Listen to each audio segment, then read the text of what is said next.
sarap talaga ng ice cream, no? Oo nga, kaya lang hinay-hinay sa pagkain dahil hindi to makabubuti kung sobra. Pero salamat po sa Diyos at natutuhan po namin ang lahat ng ito ngayon. Basta kumain lang ng sapat, ha? Opo, Kuya Eric! O sige, kung tapos na kayo kumain, Bible story na tayo. Noong nakaraan ay nakita natin na sinubukan ng katiwala ng hari na 10 araw ang 4 na magkakaibigan sa pamagitan ng pagkain ng gulay at pag-inom ng tubig. Mas lalo po silang mataba sa laman kaysa sa lahat ng mga binata na kumain ng pagkain ng hari.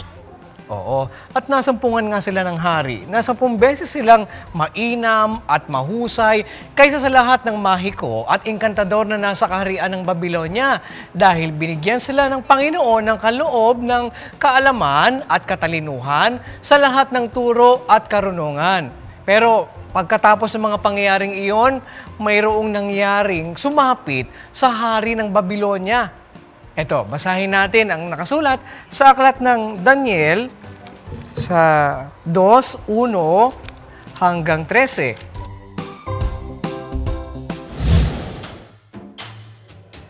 At nang 2 taon ng paghahari ni Nabucodonosor, ay nanaginip si Nabucodonosor ng mga panaginip. At ang kanyang espiritu ay nabagabag, at siya'y napukaw sa pagkakatulog. Nang magkagayoy, ipinatawag ng hari ang mga mahiko at ang mga engkantador at ang mga manghuhula at ang mga kaldeyo upang saysayin sa hari ang kanyang mga panaginip. Sa gayoy, nagsipasok sila at sila'y nagsiharap sa hari. At sinabi ng hari sa kanila, "Ako'y nanaginip ng isang panaginip at ang aking espiritu ay nabagabag upang malaman ang panaginip." Nang magkagayoy, nagsalita ang mga kaldeyo sa hari sa wikang Syria. "O hari, mabuhay ka magpakailanman. Saysayin mo sa iyong mga lingkod ang panaginip at aming ipaliliwanag ang kahulugan."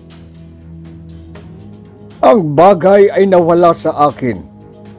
Kung di ninyo ipaliliwanag sa akin ang panaginip at ang kahulugan niyaon, kayo'y pagpuputol-putulin. At ang inyong mga bahay ay gagawing dumihan.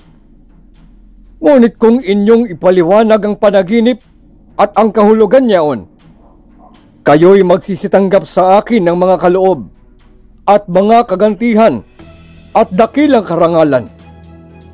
Kaya't ipaliwanag ninyo sa akin ang panaginip at ang kahulugan niyaon." Saysayin ng hari sa kanyang mga lingkod ang panaginip at aming ipaliliwanag ang kahulugan. "Tunay na nalalaman ko na ibig ninyong magdahilan, sapagkat inyong nalalaman na nawala sa akin ang bagay. Ngunit kung di ninyo ipaliwanag sa akin ang panaginip, iisang kautusan lamang mayroon sa inyo, sapagkat kayo'y nangaghanda ng pagbubulaan at mga hamak na salita sa harap ko, hanggang sa ang panahon ay magbago. Kaya't saysayin ninyo sa akin ang panaginip at malalaman ko na inyong maipaliliwanag sa akin ang kahulugan niyaon. Walang tao sa ibabaw ng lupa na makapagpapaaninaw ng bagay ng hari. Palibhasa'y walang hari, Panginoon o pinuno man na nagtanong ng ganyang bagay sa kaninang mga mahiko, engkantador o kaldeyo. At isang mahirap na bagay ang inuusisa ng hari at walang ibang makapagpapaaninaw sa harap ng hari, liban ang mga Diyos, na ang tahanan ay hindi kasama ng tao." Dahil sa bagay na ito, ang hari ay nagalit at totoong nag-alab sa galit at nag-utos na lipulin ang lahat na pantas na tao sa Babylonia. Sa gayoy, itinanyag ang pasya at ang mga pantas na tao ay papatayin. At hinanap nila si Daniel at ang kanyang mga kasama upang patayin. Naku, napakahirap naman po ng pinagawa ng hari. Gusto niyang ipaliwanag ang kanyang panaginip pero hindi niya ito masabi. Kaya talagang nagalit po ang hari dahil hindi po may paliwanag sa kanya kung ano po yung panaginip niya. Oo, kaya pinasya niya na ipapatay yung mga pantas na tao sa Babylonia. Kasama doon si Daniel at yung 3 niyang kaibigan. Teka po, ano po ba ang naging hakbang ni Daniel nang malaman niya po na kasama sila sa mga ipapapatay ng hari? Talagang interesado kayo sa istorya ni Daniel, ha? Sige, bukas, God willing, yan naman ang ating matutunghayan. Kaya huwag kayong liliban sa panonood ng Bible story. Ang ice cream ay isa sa kinahihiligang kainin ng mga kabataan, lalo na tuwing summer. Pero huwag kumain ng sobra nito at laging tama lang. At huwag nating kalilimutan ang sinasabi ng Biblia sa aklat ng unang Korinto sa 14 at 40. Datapwat gawin ninyong may karapatan at may kaayusan ang lahat ng mga bagay. Mga bata, di ba ang isa sa gusto nating kainin ay ang donut? Paano naman ito gawin? Abangan niyo yan bukas, mga bata!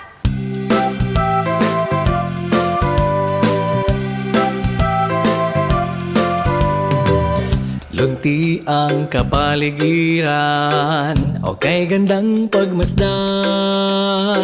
Sariwang hangin na malalanghap, sa buhay natin walang kasing sarap. Mga burol at kabundukan, maraming puno at halaman, sa pagsabay sa kaunlaran, sana ay pangalagaan. Ang kalikasan ating ingatan, biyaya ng ating Diyos. Panatilihan ang kalinisan at pagyamaning lubos.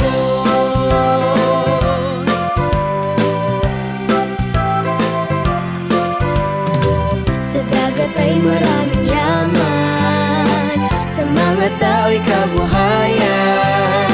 Bawat isa kung mag-iisip lang, pagkasira ay di papayagan. Ang kalikasan ating ingatan, biyaya ng ating Diyos. Panatilihan ang kalinisan at pagyamaning lubos. At pagyamaning lubos. Maganda ang kinabukasan natin.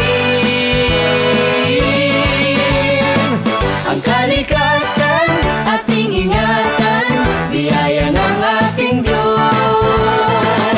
Panatilihan ang kalinisan at pagyamaning lubos. Ang kalikasan ating ingatan, biyaya ng ating Diyos. Panatilihan ang kalinisan at pagyamaning lubos.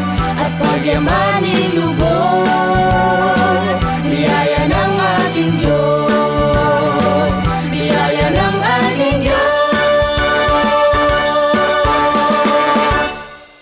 Hanggang dito mga bata, bukas, God willing, ay muli tayong magkita-kita. Dito lang sa nag-iisang Bible School on Air, ang KNC Show! KNC Show, noticias while we grow. Sa tulong ng ating Diyos Ama, isipan ay magliliwanag. KNC Show, noticias while we grow. Sa tulong ng ating Diyos Ama, isipan ay magliliwanag na.